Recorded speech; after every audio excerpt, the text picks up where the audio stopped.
went out today kahit may bagyo kasi nagutom ako. Actually, wala akong planong lumabas. Nagutom lang ako. Umalis ako sa amo ng 11:30. Daan lang ako dito sa mall area. And titingin ako ng coffee sa Japan Homes. And go back to amo. Mahihiga na lang ulit ako.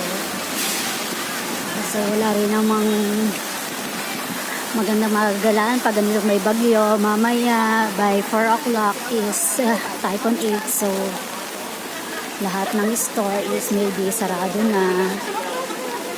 So stock up ulit sa bahay.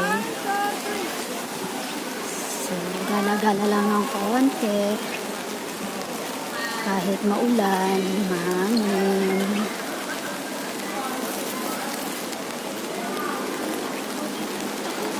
老婆買啲牛啊！